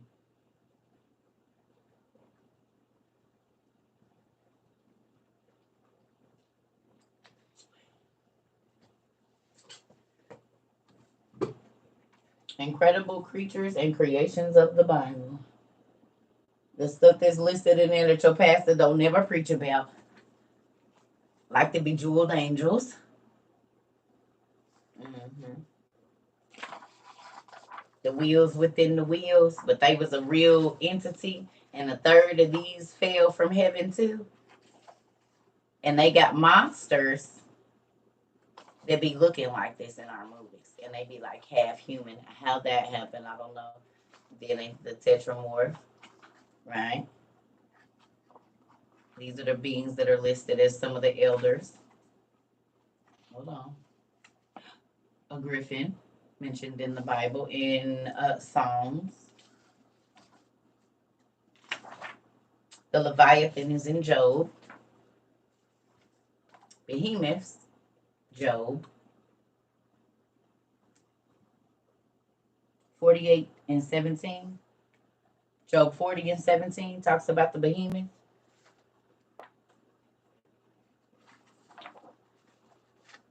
Seraphim. Now, let's look at that. Let's do that. Let's do it. What did I just do with that book? There it is. Okay, so look at this, family. I notice a lot of people be saying that on TikTok now too. It's funny. I like it. So a third of the angels in heaven fell, which means a third of the seraphim fell, right? A third of the seraphim fell. A third of all the angels fell. Okay? So this is what a seraphim looks like, right? For the most part. A half human, like being whatever. With a glow around their head. Y'all see the yellow right there? Y'all see it?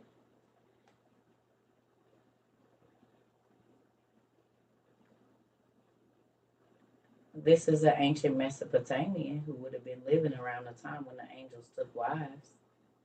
When the sons of God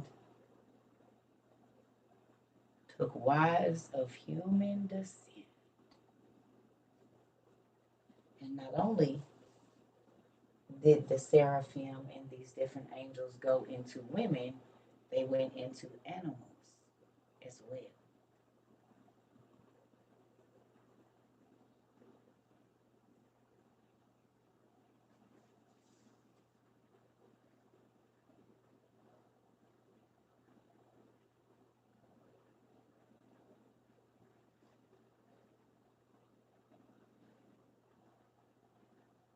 This is a living person that really existed.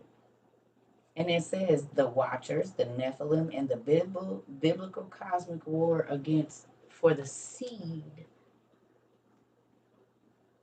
The angels took their seeds in Genesis 6 and put them in the women and created these beings that were an abomination to God because that type of spirit in human flesh and their spirit in animal flesh was never supposed to be mixed. And this is why it says in Genesis that all earth, like my nephew, all flesh on earth was corrupted. All flesh. It didn't say some. It said all flesh. And Enoch, it said they went and get into the animals and the human women. And then in Joshua, it says that they started mixing human, animal, angel. Human, animal, angel.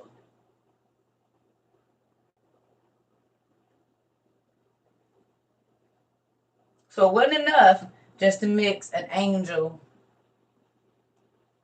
with an animal or an angel with a human and make these massive humans 450 feet tall. But you started mixing. Yeah. Yeah. Yeah. Miscegenation is the mixing of species and it pissed God off. This is why you got dinosaurs. A giant lizard because they went into the reptiles. They went into the fish, the birds, and the animals of the field. This is how you get centaurs and all the mermaids that you see that are popping up. Real ones. Because people be live when they be seeing them. So all of these beings came from that union.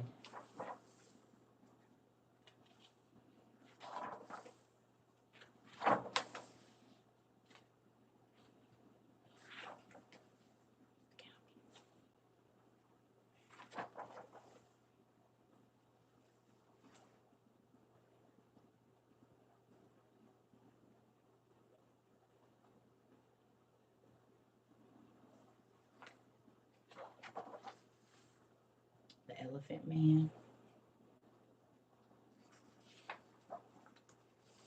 3-headed dogs with a snake head and a goat head, a chimera.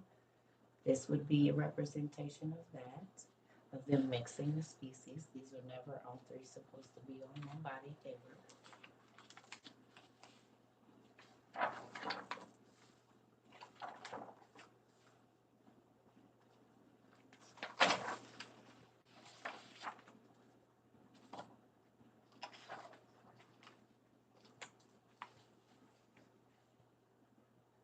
Bird and a horse mixed together or a bird and an angel?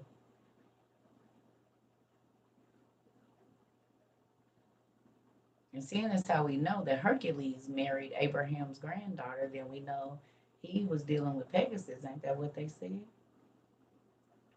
They said that he wasn't real, but in the history of the Jews right there, it says that Hercules fought against Antaeus and Libya.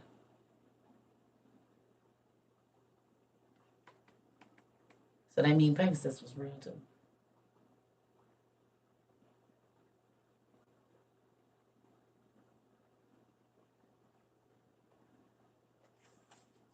And all the monsters that Hercules was fighting was real as well.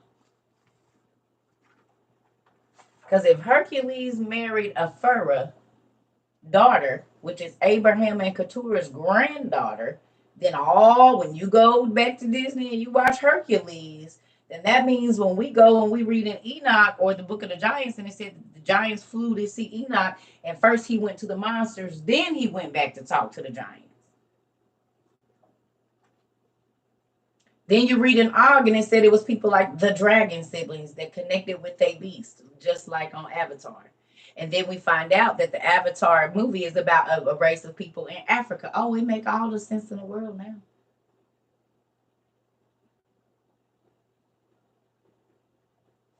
It makes all the sense. And we're reading this timeline chart that the Babylonian and Assyrian kings are really the Greek mythology. So then it all makes sense. We find out Nereus and Job is brothers. Nereus is a water king, Poseidon basically, and his daughters are the sea nymphs, like on Ariel, but he was shape shifting. He could get up and come on land. Okay, well that makes sense too. Because they daddies is shapeshifters, the angels. And just like my kids act and look like me, and my abilities and my strengths and my weaknesses they get, oh. So if I am an angel, just like we just read now, if you go back through and go to the second book of Enoch and read, it describes all the angels and what they do, the different sects of angels and what they do. A third of all, first of all, when you read about it, it says he has innumerable armies, God does, of angels. Innumerable. You can't even count how many angels there are. And a third of those fell first. Don't forget that. A third of all the angels, so the angels that guard over the flowers, the snow, the rain, the pregnant women, whatever it is. A third of all angels left with Lucifer, the warrior angels, Athena daddy. All of these people left.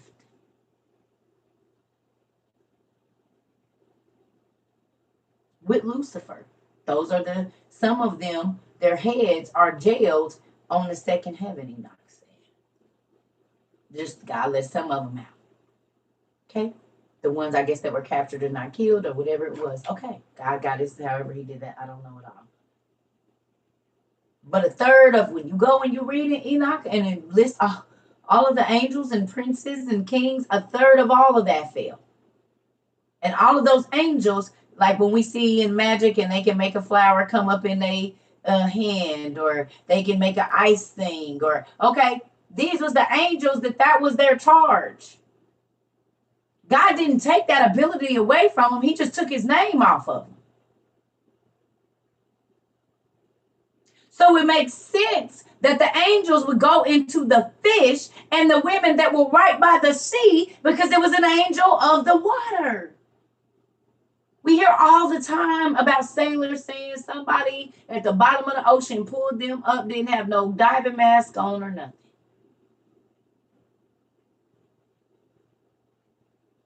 Don't believe that an angel can fly into the water? What about birds? Birds flew out of the water. And angels have like a lot of abilities like the birds do. Think God just cut it off there?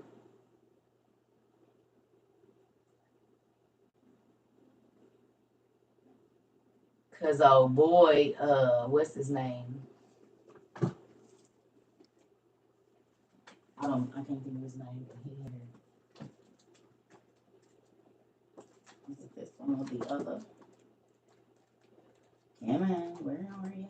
I think it's the other one. Oh, let's do that. This is my own.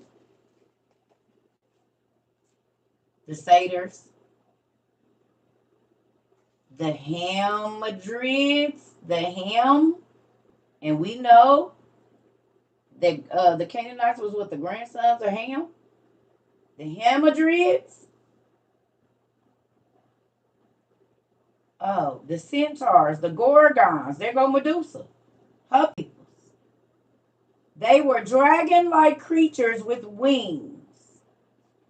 They were dragon-like creatures with wings. You mean like what's listed in the book of Og, the dragon siblings?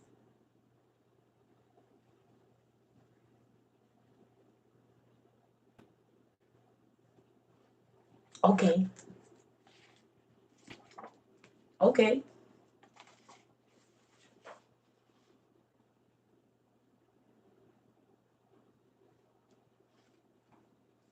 And if y'all ain't paid attention, look what they say. The Titans and the 12 great Olympians. The 12 Olympians made up a divine family. A divine family. The 12 Olympians. A divine family. You mean like from angelic type blood? Because angels are divine beings, you mean? Oh.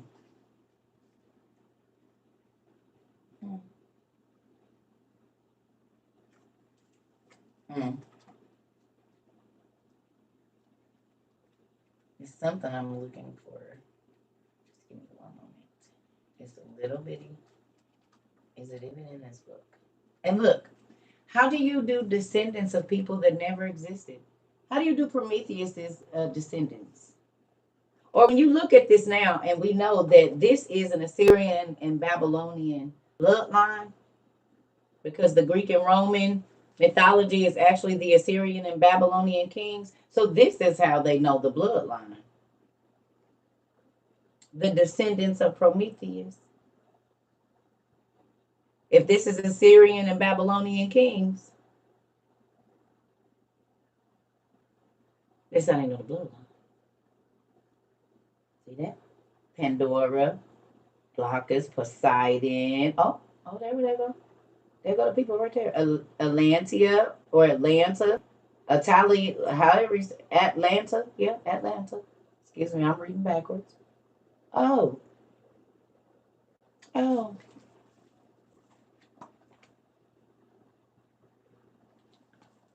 It's gods and heroes mythology. We got the black one too, but let me show y'all. It's some more bloodlines in here too. Give me a second. Wait a minute. The lesser gods. You mean like the next generations of oh, look at that. There go bloodlines. Achilles. The ancestors of Achilles in the house of Troy, Helen of Troy. How y'all got these bloodlines? How y'all got this? How do y'all have this? Y'all have it because these are the ancient Babylonians and the Syrians. That's how y'all have it.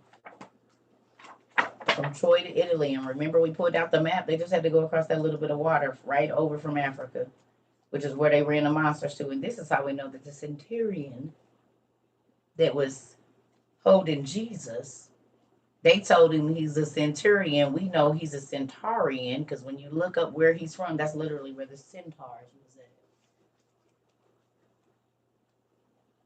at.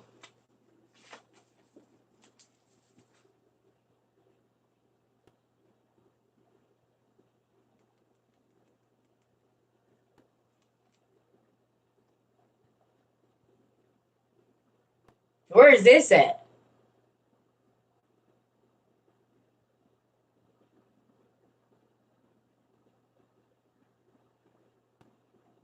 Why would that be in Greek mythology?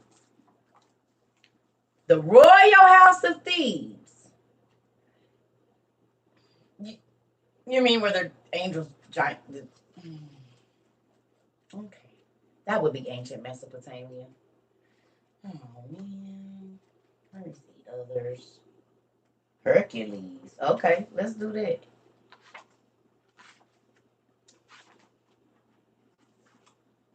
Your thesis statement.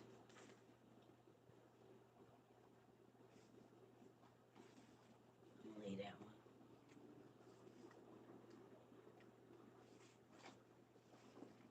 Okay. So this is supposed to be mythology. Here's Hercules. It gives an account of his life, right? His stories. But if I go right over here to the history of the Jews and go to this little page right there, in the history of the Jews, it's Hercules married Abraham's granddaughter right here. Hercules married Abraham's granddaughter. This is the history of the Jews. See that? Concerning Sarah, Abraham's wife, at the end of her days, and he got back with Keturah. Okay, and you see that Hercules married Aphora's daughter. Who is Aphora? Aphor is a kid by Abraham and Keturah, which is where we get the land of Assyria. And the other two people started Africa. What you done said?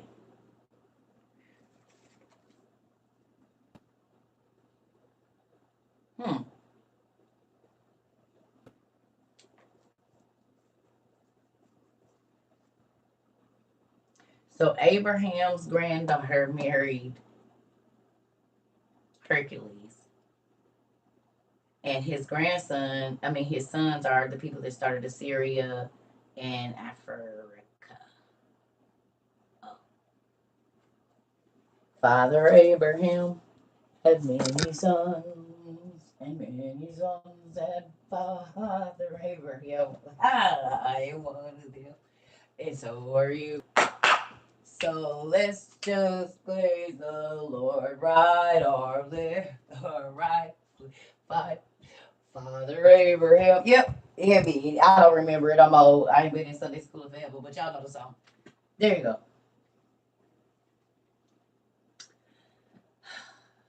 Mm-hmm.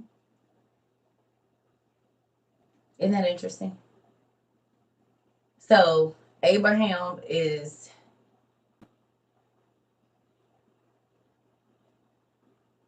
the father of Israel and Palestine. And then he's also a great grandfather of, oh, I wonder how many other people. Oh, the Hindu people came from him because they worship him as Brahma. And Sarah, that's why we have the Hagar or Gagar in Saraswati River in India. And the Brahma Indians are descendants of Abraham or Ibrahim.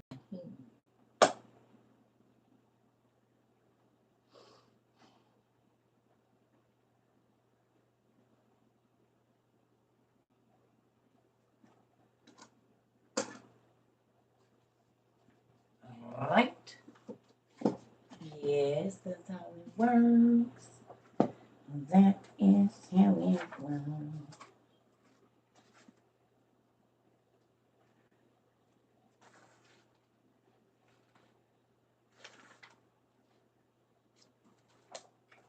I got it in my papers here. Oh, there we go, right there.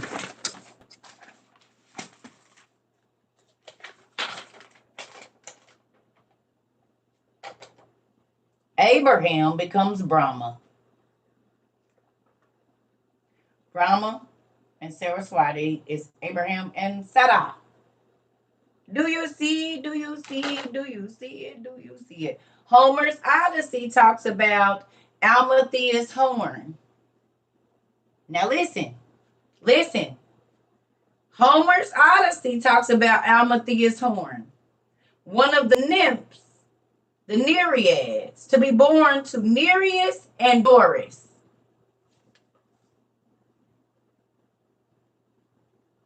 Okay, now that's all the way back over there, but it got something to do with this too. Who remembers who Almatheus' horn is? Homer says the same thing that the book of Job says.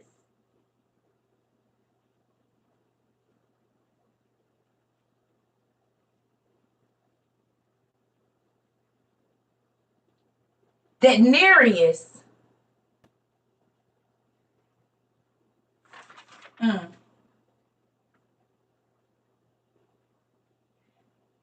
Homer listed one of Job's daughters as a water nymph. So what was Job?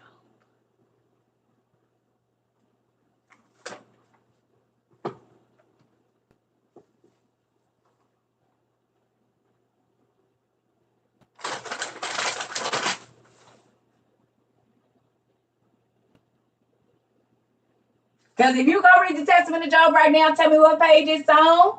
It's towards the end after he got his second kids. His daughters was Almatheus, Horn, Nike, and Kashi. And then he had 7 sons. Or Cassia. In the book of Job, in our book, in the Testament of Job right now, after he lost his first wife and all of that, he got the second one, and then he had these kids. We know his brother is Nereus. We know this because it say it down in the notes and whatnot, because he's one of the people that come to talk to Job, and Job was like, "Give up. Why are you still worshiping this God? Job, get up." He was one of the kings that came to visit Job. Now, it's also his brother, who just so happens to be a shape-shifting merman.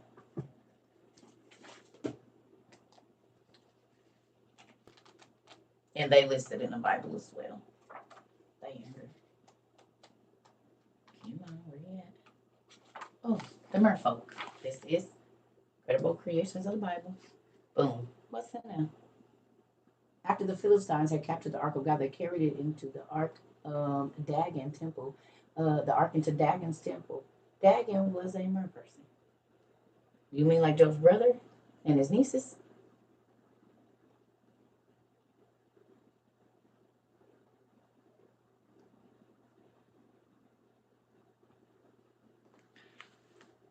No, you need to read the Testament of Job and not the story of Job. Job didn't even know who God was at first. There were some people that were worshiping a statue. Job was a king. He was an Assyrian king or like an ancient Mesopotamian king. See, the Bible, KJV, just gives you a little bit, but you can actually read Job's whole story.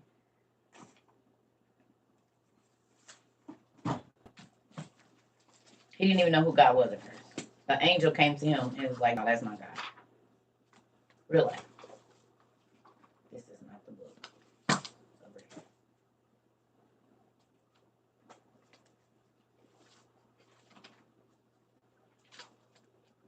No, turn right to it. There we go. Ooh. See, this is what you need to read. You've been reading that little bit of Job that they gave you, but you need to read this. It's on page 819. You see this? The book of the words of Job, the one called Jobab. And you see that? Look at Almatheus, Horn. These are his kids. Now, on the day when, having fallen in, he began to settle his affairs, he called his 7 sons and his 3 daughters, whose names are Tersi, Chorus, Hyan, Nike, Forus, Phi, Foron, Hamera, Kashi, and Almatheus, Horn. Oh. So Job's daughter was named Almatheus Horn, who is from Greek mythology, who was like a demigod.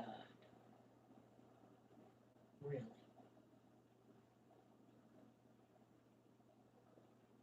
Mm. Well,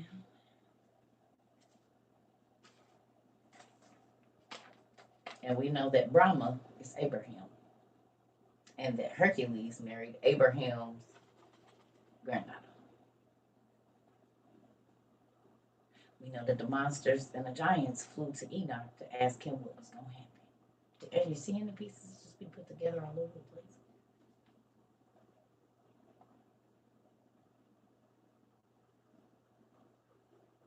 Huh?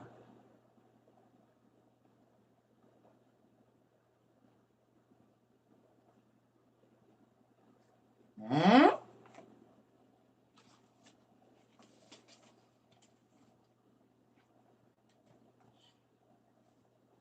Mm-hmm. I was about to hang up on y'all. I don't get charged or nothing. So, there's that. So, you got a lot of reading to do. I'll be right back. Y'all got a lot of reading to do. Mm-hmm.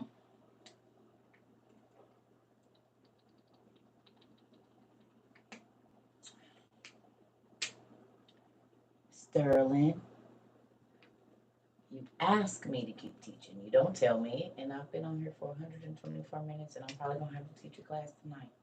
I got other stuff I gotta do, like Pete.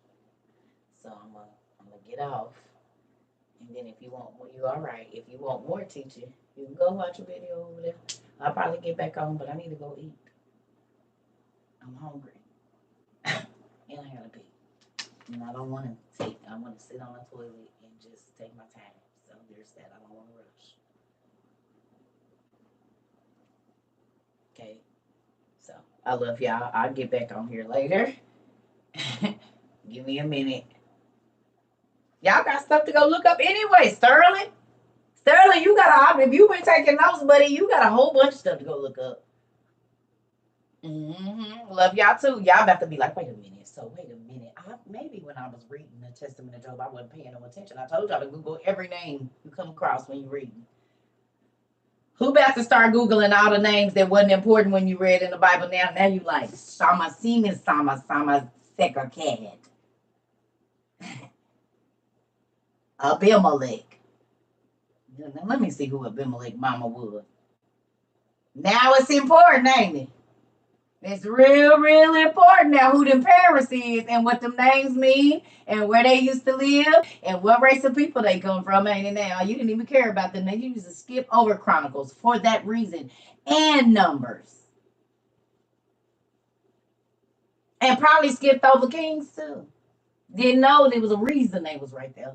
Now you care. Look at you.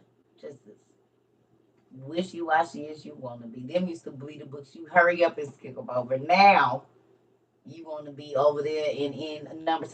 Did you know that it was 752 Enochims? Why do that even matter? Because they was giants, dummy. Now you care. Well, if you look them up, they had 7 arms, each of them, and 1 eye and a short leg. But I bet you never even took the time to look up their names, did you? I know, because you don't study for real. I already know how y'all WORU people be hitting people, and that's not nice. You used to be a 66 or 2, so did I. We got to give them time. We got to warm them up good, okay? We can't just rush them into this thing. It shocks their whole system. They're not ready. You got to ease them into it. I know how y'all do. Be trying to hit people over the head. I be careful now. Good. Listen. I know. I already know how y'all do. Folks start, look, when people see y'all coming down, they be like, hurry up, because she about to start talking to us about some times or something. I watch. Look, come on, act like you busy. Don't nobody want to sit with you in the lunchroom or nothing. Welcome to Circus World. I already know people start going the other way. What's a 66er? A person that only believes in the 66 books of the Bible. They don't believe it's nothing else. Even though they Bible tell them it's other books, they still don't believe it. And won't read out of nothing else, baby. If God wanted us to have it, we'd have been reading it. Well, he put it right there in your face, as it is written in the book of Joshua 10, verse 13. And there's others. There's other books. It lists the book of the Maccabees and the book of this and that. But oh, yeah, you said it. If he wanted you to know, he would have put it in there. He put the name in there, but he told you to seek and find. He said, I put mysteries right here in this word, but if you ain't looking, you're just going to go right on over it. It's going to go right on over your head, and I ain't going to be worried about it because you didn't do what I said anyway. You didn't go looking it up to find out. Seek and find. He didn't say seek and you're going to keep on looking. He said seek and you're going to find what you're looking for if you go looking for it. You want the truth, you'll find it.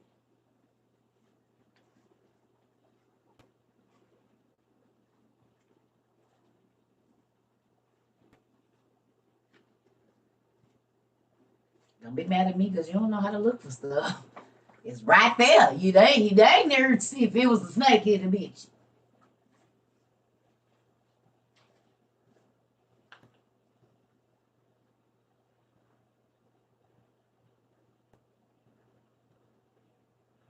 Who is a holy mother? I don't know no holy mother. Who is the holy mother?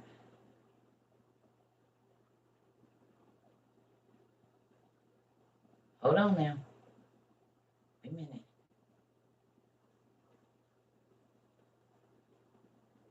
Oh. Mary don't get no worship over here. Sorry. She was chosen, but she don't get worship. Mary don't get no worship in my life. She is not the queen of heaven and none of that. She don't get no worship. No, no, no, no, no, no, no, no, no. Worship her over here. I know some people do, but she don't get worship. The only person that's gonna get worship is her son and his daddy. Sorry, women. Yeah, I love y'all. I'm about to go. I'm about to eat.